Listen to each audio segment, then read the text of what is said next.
السلام علیکم ورحمۃ اللہ وبرکاتہ نحمده ونصلي على رسوله الكريم اما بعد قال الله تعالى في القرآن المجيد اعوذ بالله من الشيطان الرجيم بسم الله الرحمن الرحيم الذين آتيناهم الكتاب يعرفونه كما يعرفون أبناءهم صدق الله العظيم اللهم صل على محمد وعلى آل محمد وبارك وسلم۔ امید کرتا ہوں کہ آپ تمام ساتھی خیر و عافیت سے ہوں گے، اور گزشتہ کل کی طرح آج بھی ہمارے گھر کے باہر کچھ تعمیری کام چل رہا ہے۔ کچھ آوازیں آپ کو محسوس ہوں گی، لیکن انشاءاللہ یہ آوازیں اتنی زیادہ نہیں ہیں کہ آپ کو الفاظ سمجھ میں نہ آئے یا سبق سمجھ میں نہ آئے، لہٰذا آج بھی تھوڑا سا نظر انداز کریں اور بات کو دھیان سے اور توجہ سے سنیں۔ آج کی اس گفتگو کے اندر ہم یہود پر تھوڑی سی بات کریں گے کہ مدینے کے اندر یہودی کس طریقے سے موجود تھے اور کیا ان کے پروگرام تھے، اور نبی کریم صلی اللہ علیہ وسلم کے متعلق ان لوگوں کی کیا سوچ تھی، کیا ذہن تھا۔ قرآن مجید کے اندر تو باقاعدہ جو آیت میں نے پڑھی ہے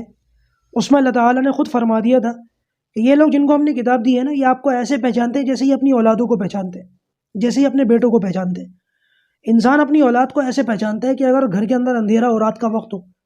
اور بچہ آئے اور اس کے آنے کی آہٹ محسوس ہو جائے تو انسان کو پتہ لگ جاتا ہے کہ میرا بیٹا آ رہا ہے۔ بلکہ اگر کسی انسان کی کئی اولادیں ہوں تو اس آنے والے انسان اس کو یہ پتہ چل جاتا ہے کہ یہ آنے والا میرا کون سا بیٹا ہے، پہلے نمبر کا بیٹا ہے، دوسرا، اتنی انسان کو جو ہے اپنی اولاد سے محبت اور تعلق ہوتا ہے۔ تو لہٰذا یہی بات اللہ تعالیٰ نے قرآن مجید کے اندر فرمائی ہے کہ یہ اپنی اولادوں کی طرح آپ کو پہچانتے ہیں۔ لیکن اس کے باوجود یہود کی قسمت کہ یہ لوگ ایمان نہیں لائے، آپ صلی اللہ علیہ وسلم پر کلمہ پڑھ کر کے مسلمان نہیں ہوئے، جس کا نتیجہ یہی نکلا کہ ان لوگوں کو ہمیشہ ہمیشہ کے لیے ذلت اور رسوائی کا طوق پہنا کر کے اللہ تبارک و تعالیٰ نے قیامت تک کے لیے چھوڑ دیا۔ یہ ذلت ان کے اوپر ہمیشہ سے مسلط ہے، جب سے انہوں نے نبیوں کو جھٹلایا، نبیوں کو قتل کیا، تورات کا انکار کیا، آسمانی کتابوں کا انکار کیا، تب سے ان لوگوں کے اوپر ذلت مسلط ہے، اور یہ ذلت قیامت تک کے لیے مسلط ہے۔ بہرحال مدینے کے اندر جو یہودی موجود تھے ان کا معاملہ یہ تھا، ان لوگوں کو اپنی کتابوں کے مطالعے سے یہ بات تو اچھی طریقے سے پتہ تھی کہ ایک نبی عنقریب آنے والے ہیں، اور وہ نبی جو ہے وہ آخری نبی ہوں گے، نبی آخر الزماں ہوں گے، ان کے پیچھے چلنے میں ہی کامیابی ہے۔ اور ان کو یہ ساری نشانیاں، آپ صلی اللہ علیہ وسلم کا حلیہ، آپ کس وقت میں جو ہے مبعوث ہوں گے، کس علاقے میں آئیں گے، کیسے ہجرت کریں گے، ان ساری باتوں کا پتہ تھا، سب کا پتہ تھا۔ یہی وجہ ہے کہ یہودی اتفاق سے مدینے کے اندر نہیں تھے، یہودی یثرب کے اندر باقاعدہ پوری پلاننگ کے ساتھ موجود تھے، اور یہ لوگ تعداد کے اندر تو کم تھے، تعداد تو ان کی بہت زیادہ نہیں تھی، آج تک ان لوگوں کا یہی معاملہ ہے، ان کی تعداد زیادہ نہیں ہوتی۔ اس کی وجہ یہی ہے کہ کوئی شخص یہودی بن نہیں سکتا، اور کوئی یہودی کسی یہودی عورت سے ہی شادی کرے گا۔ اس وجہ سے ان لوگوں کے یہاں یہ معاملہ ہے کہ یہ دنیا کے اندر ہمیشہ تھوڑے رہتے ہیں، لیکن دنیا کے اندر جتنے بھی معاملات ہیں یہ ان کے کنٹرول میں رہتے ہیں، اور اپنے ہاتھ میں کنٹرول رکھنے کے لیے ان کو کسی نہ کسی دوسری قوم سے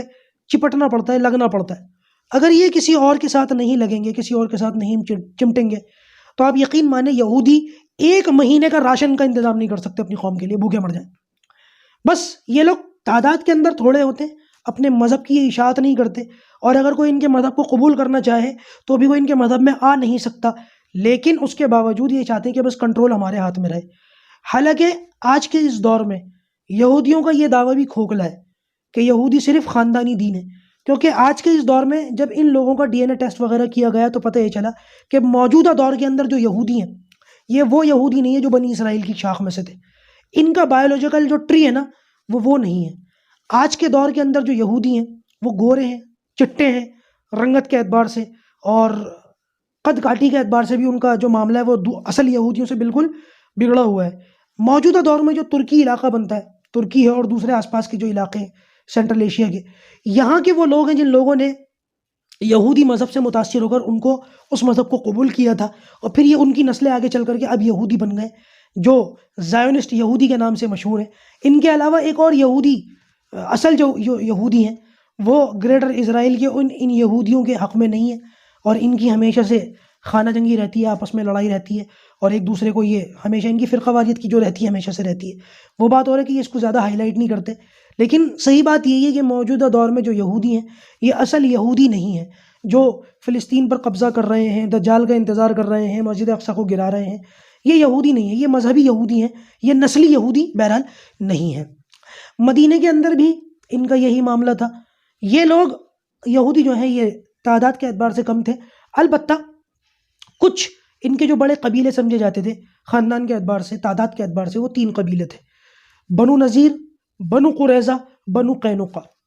اور ان تینوں نے ہی ایک کے بعد ایک نبی کریم صلی اللہ علیہ وسلم سے غداری کی، کیونکہ جو معاہدے ہوئے تھے اس کا بھی میں ذکر کروں گا، آج نہیں تو پھر اگلی نشست میں ذکر کروں گا کہ نبی کریم صلی اللہ علیہ وسلم نے ان سے معاہدے کیے تھے، اور ان معاہدوں کی انہوں نے ایک کے بعد ایک مخالفت کی ہے تینوں خاندانوں نے، جس کے نتیجے میں انہیں ذلیل ہو کر پہلے مدینے سے نکلنا پڑا، خیبر میں پناہ لی، اور پھر 7 ہجری کے اندر خیبر سے بھی ان کو ہاتھ دھونا پڑا۔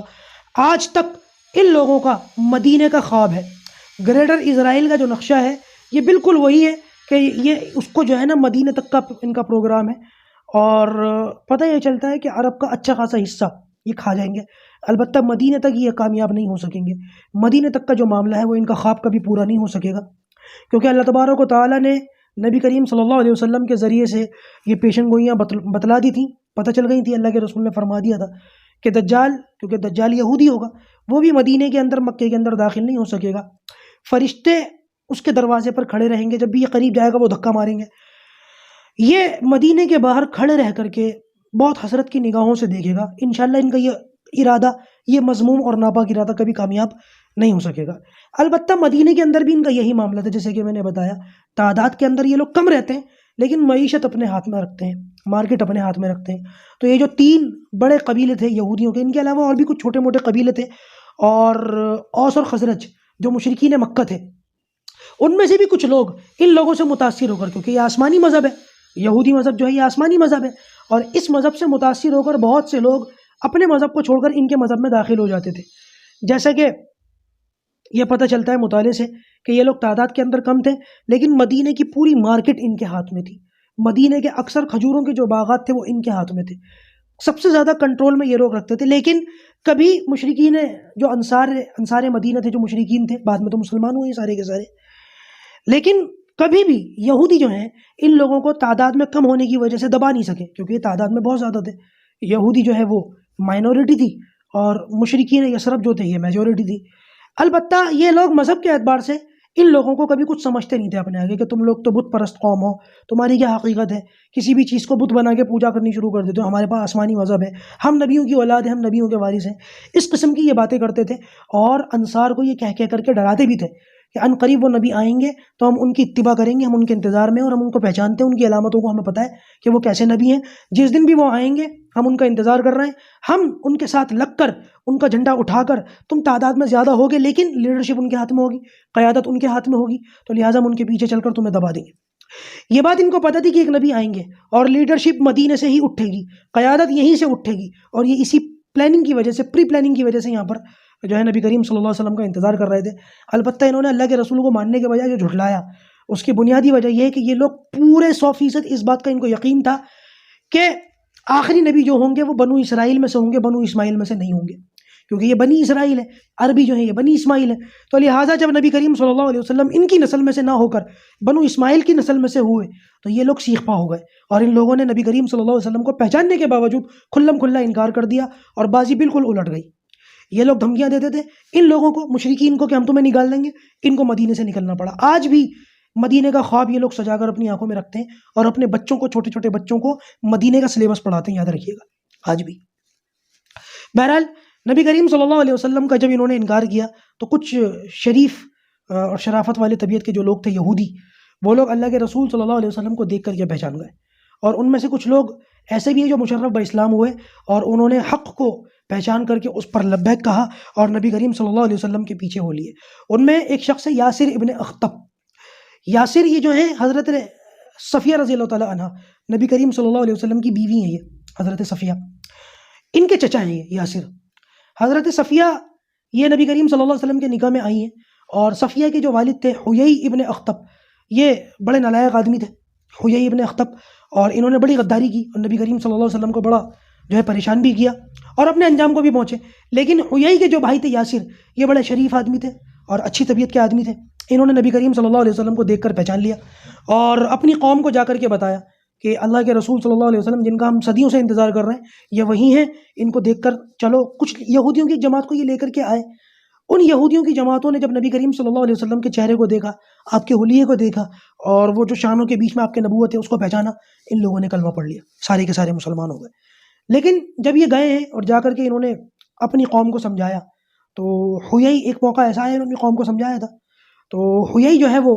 سمجھ گیا کہ یہ جو ہے اللہ کے رسول پر ایمان لے آیا ہے، تو حیی نے، کیونکہ حیی بڑا تھا، سردار تھا، اس کی بات تسلیم کی جاتی تھی، اس کی بات مانی جاتی تھی، اس نے کیا کیا، یہ کہا کہ یاسر کی بات نہ ماننا اور اس کے کہنے میں نہ آنا، جو میں کہتا ہوں وہی حق ہے وہی سچ ہے، لہذا اس کے کہنے میں اس کی پوری یہود قوم آ گئی اور ان لوگوں نے کلمہ نہیں پڑھا، ان کی قسمت۔ بہرحال اس کے علاوہ ایک شخص گزرے، حضرت عبداللہ ابن سلام رضی اللہ تعالیٰ عنہ، یہ بھی یہودی عالم تھے، بڑے زبردست عالم تھے، اور یہودی یعنی کہ اسلام لانے سے پہلے جب تک یہ یہودی تھے، ان کا نام حسین تھا، صاد سے حسین۔ تو ان کے بارے میں آتا ہے کہ میں نبی کریم صلی اللہ علیہ وسلم کو پہچانتا تھا، اور میں ذکر نہیں کرتا تھا کسی سے، آپ کے ولیے کو، آپ کی جو نشانیاں ان کو سب مجھے پتہ تھا، لیکن میں خاموش رہتا تھا۔ جب نبی کریم صلی اللہ علیہ وسلم ہجرت فرما کر کے مدینے پہنچے، میں کھجور کے درخت کے اوپر چڑھا ہوا تھا، مجھے اسی وقت اطلاع ملی، میں نے بلند آواز سے کہا اللہ اکبر، اور میں درخت سے نیچے اتر آیا، اور میں نے اپنی ماں سے گفتگو کی، اپنے گھر والوں سے گفتگو کی، اس کے بعد میں نے ارادہ کیا میں نبی کریم صلی اللہ علیہ وسلم سے ملنے کے لیے جاؤں گا۔ کہتے ہیں کہ میں جیسے اللہ کے رسول کے پاس جانے لگا، آپ صلی اللہ علیہ وسلم صحابہ کرام کو خطبہ دے رہے تھے، اور دو چار باتیں جو میں نے سنی ہیں جس میں آپ صلی اللہ علیہ وسلم صحابہ کرام سے فرما رہے تھے کہ اے لوگوں کھانا کھلایا کرو، کھانا کھلایا کرو، اور اے لوگوں ایک دوسرے کو سلام کیا کرو، سلام کو عام کرو، اور اے لوگوں رشتہ داریوں کو خوب جوڑو، ایک دوسرے کے ساتھ حسن سلوک کا معاملہ کرو، رشتہ داریوں کو جوڑو، اور چوتھے نمبر پر اے لوگوں رات کے وقت میں جس وقت لوگ غافل ہو کر کے سو رہے ہوتے تم اللہ تعالیٰ سے ضرور گفتگو کیا کرو، یعنی نماز پڑھا کرو۔ کہتے ہیں کہ عبداللہ ابن سلام کہتے ہیں کہ یہ بات سنتے ہی میں سمجھ گئے کہ یہ کلام نبیوں کا ہو سکتا ہے، کسی اور کا نہیں ہو سکتا۔ یہ کوئی چھوٹی شخصیت نہیں تھے، بہت بڑی شخصیت تھے، یہودی عالم تھے، یہودی اسکالر تھے، یوسف علیہ السلام کی اولاد میں سے تھے، اور عبداللہ ابن سلام ان کا ایمان لانے کے بعد نبی کریم صلی اللہ علیہ وسلم نے نام رکھا تھا، ان کا نام حسین تھا، جیسے کہ میں بتا چکا ہوں، یہ کلمہ پڑھ کے مسلمان ہو گئے، اور یہ بہت بڑے باپ کی اولاد تھے یہودیوں کے اندر، ان کی بڑی عزت تھی، بڑا نام تھا۔ انہوں نے کہا اے اللہ کے رسول صلی اللہ علیہ وسلم سے کہا انہوں نے، یا رسول اللہ میں یہ چاہتا ہوں کہ آپ میری قوم کا جو ہے نا معاملہ دیکھیں کہ میری قوم کیسی ضدی اور ہٹ درم ہے، آپ مجھے پیچھے کمرے میں کوٹری میں چھپا دیجئے اور پھر یہودیوں سے میرے بارے میں بات کیجئے، دیکھیے کیا جواب دیتے ہیں۔ عبداللہ بن سلام پیچھے کمرے میں جا کے چھپ گئے، نبی کریم صلی اللہ علیہ وسلم کے سامنے سے یہودی گزر رہے تھے، آپ نے یہودیوں کو مخاطب کر کے فرمایا اے گروہ یہود، اللہ تعالیٰ سے ڈرو، میں جو بات لے کر کے آیا ہوں تم جانتے ہو وہ صحیح ہے، اور تم یہ بھی جانتے ہو کہ میں سچا نبی ہوں، مجھ پر ایمان لے آؤ۔ تو یہودیوں نے کہا ہم نہیں جانتے، ہمیں نہیں پتا آپ کون ہیں۔ تو نبی کریم صلی اللہ علیہ وسلم نے فرمایا اچھا ایک بات بتاؤ، عبداللہ بن سلام یعنی کہ وہ جو حسین ہے وہ تم لوگوں میں کیسا شخص ہے؟ تو انہوں نے کہا وہ تو ہم میں سب سے بہتر آدمی ہے، اور ہم میں سب سے بہتر آدمی کا بیٹا ہے، یعنی کہ وہ بھی سب سے بہتر ہے، اس کا باپ بھی سب سے بہتر تھا، اور ہم میں اگر کوئی سب سے بڑا عالم ہے تو وہ ہے، اور ہم میں اگر جو سب سے بڑے عالم کا بیٹا تو وہ ہے، یعنی کہ سب سے بڑا عالم بھی تھا اور اس کا باپ بھی سب سے بڑا عالم ہے، اور ہم میں سب سے سچا وہ ہے اور سب سے بڑے سچے کا بیٹا ہے، یعنی کہ وہ سب سے سچا بھی ہے، سب سے عالم بھی ہے، اور سب سے بڑا جو ہے وہ عالم کا بیٹا بھی ہے، سب سے سچے کا بیٹا بھی ہے۔ تو اتنی انہوں نے باتیں کہی نبی کریم صلی اللہ علیہ وسلم سے، تو آپ نے فرمایا کہ اگر وہ شخص مجھ پر ایمان لے آئے، اگر وہ شخص اسلام قبول کر لے، تو یہودی کہنے لگے ایسا کبھی بھی نہیں ہو سکتا کہ وہ کلمہ پڑھ لے۔ نبی کریم صلی اللہ علیہ وسلم نے فرمایا لیکن اگر اس نے پڑھ لیا ہو تو یہودی کہنے لگے حاشا وکلا، کبھی بھی نہیں پڑھ سکتے۔ تو نبی کریم صلی اللہ علیہ وسلم نے ان کو آواز لگائی کہ حجرے سے باہر تشریف لے آؤ۔ جیسے ہی وہ کمرے سے باہر آئے اور ان کی زبان پر الفاظ تھے اشہد ان لا الہ الا اللہ واشہد ان محمد رسول اللہ، اے یہودیوں اللہ سے ڈرو، بے شک مان لو، تم جانتے ہو کہ اللہ کے رسول ہے، سچے رسول ہے، تم ان کو پہچانتے ہو، اس کے باوجود تم انکار کرتے ہو۔ تو یہودی ایک دم اپنی زبان سے پلٹ گئے کہ تو سب سے بڑا جھوٹا ہے، اور ہماری قوم میں جو سب سے بڑا جھوٹا ہے اس کا تو بیٹا ہے، سب سے بڑا جھوٹا اور سب سے بڑے جھوٹے کا تو بیٹا ہے، تو سب سے بڑا مکار ہے اور سب سے بڑے مکار، اس طریقے کی باتیں انہوں نے کہیں۔ تو عبداللہ بن سلام کہنے لگے یا رسول اللہ دیکھیے میری قوم کا یہ حال ہے۔ اس قسم کے اور بھی معاملات ہیں، اور بھی واقعات ہیں، اس طریقے کے کچھ لوگ جو ایمان لے کر آئے تھے ان کی بھی میں وضاحت کروں گا۔ اور حضرت سلمان فارسی رضی اللہ تعالیٰ جیسے یہودیوں نے آپ کو پہچانا ویسے عیسائیوں نے بھی آپ کو پہچانا، اور سلمان فارسی جو ہیں یہ ایک بہت بڑے عیسائی تھے اور ان کی اچھی خاصی عمر تھی، ان کی ایمان لانے کا جو معاملہ ہے اس کو بھی میں ذکر کروں گا، اور جو یہودیوں کا نبی کریم صلی اللہ علیہ وسلم سے معاہدہ اور ایگریمنٹ ہوا تھا اس کی بھی میں وضاحت کروں گا، اور پھر کس طریقے سے تاریخ جو ہے وہ جنگ بدر کی طرف بڑھی ہے اس کی میں وضاحت کروں گا، کیونکہ مکی زندگی ہم نے بہت جلدی پڑھ لی، حالانکہ آپ جانتے ہیں میرے خیال سے 45-50 سبق اس پر بھی ہوگا ہجرت تک آتے آتے۔ اب جو ہم سبق پڑھ رہے ہیں یہ بہت تفصیل سے بہت وضاحت کے ساتھ پڑھیں گے، جو مدنی زندگی ہے اس کے اندر ایک ایک سال، ایک ایک جنگ، ایک ایک معاملہ ہم اٹھا اٹھا کر کے دیکھیں گے، تفصیل سے پڑھیں گے، اور آپ صلی اللہ علیہ وسلم کے اس دنیا سے پردہ فرمانے کے بعد تک کا بھی جو معاملہ ہے نا، جو خلافت کے 30 سال ہے، اس پر بھی انشاءاللہ تاریخی اعتبار سے ہم نظر ڈالیں گے۔ پروردگار جو کہا جا رہا ہے، سنا جا رہا ہے، ہمیں ان باتوں پر عمل کرنے کی توفیق عطا فرمائے۔ السلام علیکم ورحمۃ اللہ وبرکاتہ۔